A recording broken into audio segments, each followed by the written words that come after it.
Hello.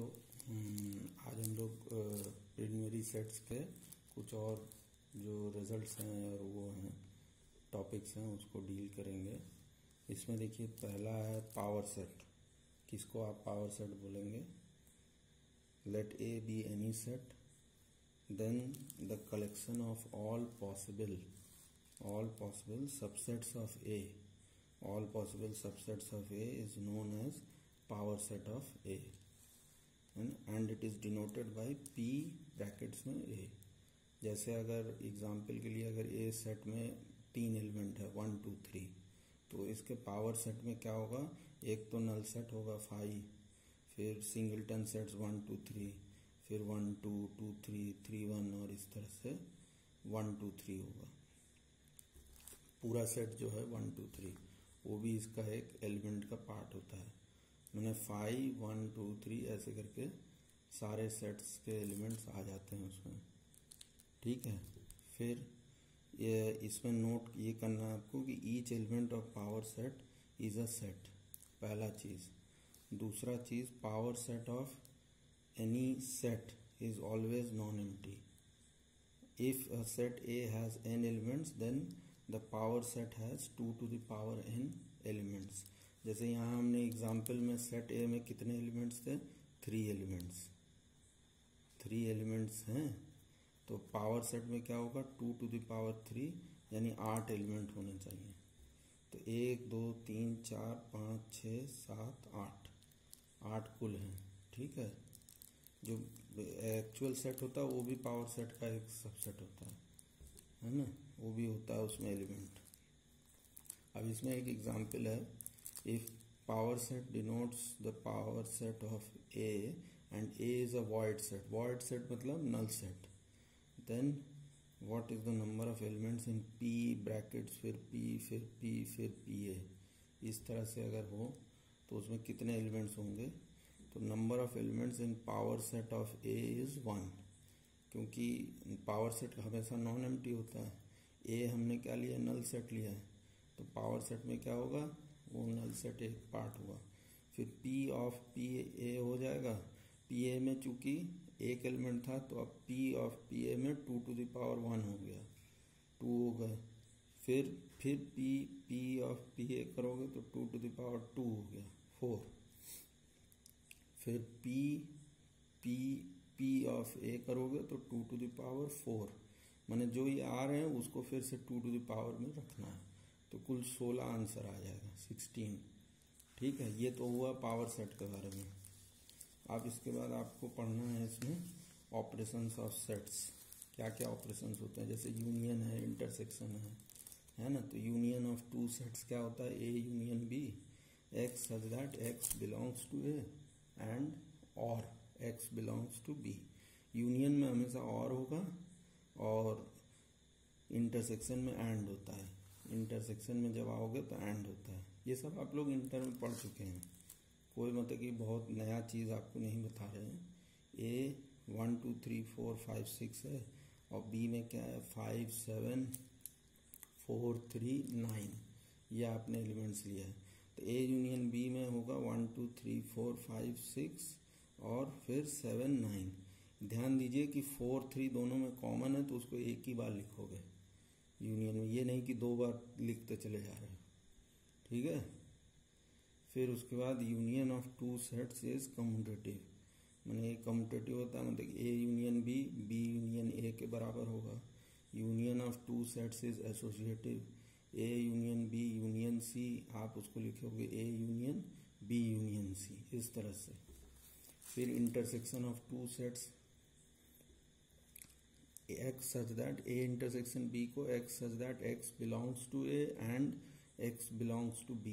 मैंने दोनों में जब एलिमेंट होगा तभी वो इंटरसेक्शन b का एलिमेंट होगा। तो वही सेम एग्जांपल, a की वैल्यू 1 2 3 4 5 6 लिया है सेट, और b हमने लिया है क्या? 5 7 4 3 9। तो a इंटरसेक्शन b में जो कॉमन एलिमेंट्स है 3 4 5 तीनों दोनों में, तो वो आ जाएगा। इंटरसेक्शन ऑफ सेट्स भी अगेन कम्यूटेटिव होता है और इंटरसेक्शन ऑफ सेट्स भी अगेन एसोसिएटिव होता है। ठीक है, ऑपरेशन ऑन सेट्स में। इसके बाद आता है आपका complement. Complement of a set. Complement of a set को आप डिनोट करते हो कैसे, ए डैश से और ए सी। और इसका डेफिनेशन ये होता है कि A dash is equal to X such that X belongs to U and X does not belong to A. अब यहाँ पर यू क्या है, यूनिवर्सल सेट। यूनिवर्सल सेट, ठीक है, यू यूनिवर्सल सेट है तो एक डैश भी डिनोट करते हैं एस सी से। ये कॉम्प्लीमेंट ऑफ ए सेट। फिर डिफरेंस ऑफ टू सेट्स।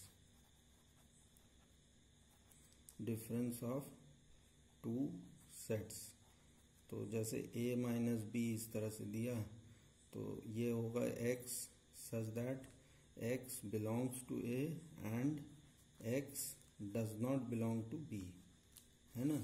और इसी तरह से जब b माइनस a करोगे तो उसमें होगा x such that x belongs to b and x does not belong to a। ये डिफरेंस ऑफ टू सेट्स हुआ। Complement of set, difference of set, फिर डिसजॉइंट सेट। डिसजॉइंट सेट माने दो sets को डिसजॉइंट जब बोलते हैं तो ए इंटरसेक्शन बी उनका फाई होता है, ठीक है। माने दो सेट्स, two sets A and B are disjoint if A intersection B is equal to 5, मैंने दोनों में कोई पार्ट कॉमन ना हो, डिसजॉइंट सेट्स। फिर इसके बाद एक आता है सिमेट्रिक डिफरेंस। ये कुछ लोग पढ़े होंगे, कुछ लोग नहीं पढ़े होंगे। सिमेट्रिक डिफरेंस करके आता है। सिमेट्रिक डिफरेंस को कैसे डिफाइन किया जाता है, of sets A and B is denoted by A round plus B और ए ट्राइंगल बी। ऐसे consists of those elements which belong to A और B but not both। माने ये या तो A में हो या तो B में हो, लेकिन दोनों में नहीं होना चाहिए। तो इसको फॉर्मूले में इस तरह से लिखा जाता है A minus B union B minus A। इसको और दूसरे तरीके से लिखा जाता है A union B minus A intersection B, ठीक है। ये याद कर लीजिएगा, ये नया चीज़ है सिमेट्रिक डिफरेंस। वो कुछ लोगों ने जानते होंगे, कुछ लोग नहीं जानते होंगे, तो उसको थोड़ा सा याद कर लीजिएगा। A minus B union B minus A या A union B minus A intersection B, ऐसे लिखा जाता है। तो ए में अगर -3 0 1 2 है और बी में क्या है 1 2 3 4 है ना। देन ए माइनस बी में क्या क्या होंगे, ऐसे एलिमेंट जो ए में हो और बी में ना हो। तो -3 0 और बी माइनस ए में क्या होगा 3 4। तो ए सिमेट्रिक डिफरेंस बी हो गया A minus B union B minus A union कर दिए, ये आंसर आ गया, ठीक है। -3 0 और 3 4 ऐसे, ठीक है। फिर रिमार्क में आप ये नोट कर लीजिए कि ए सिमेट्रिक डिफरेंस ए लोगे तो फाई आएगा, ए सिमेट्रिक डिफरेंस फाई लोगे तो ए आएगा। A minus B intersection B minus A हमेशा फाई होता है, याद रखिएगा सिमेट्रिक डिफरेंस में, ठीक है।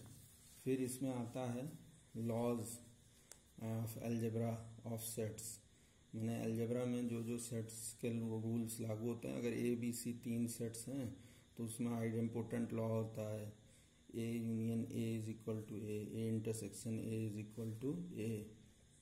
आइडेंटिटी लॉ होता है A union phi is equal to A intersection universal set is equal to A होता है।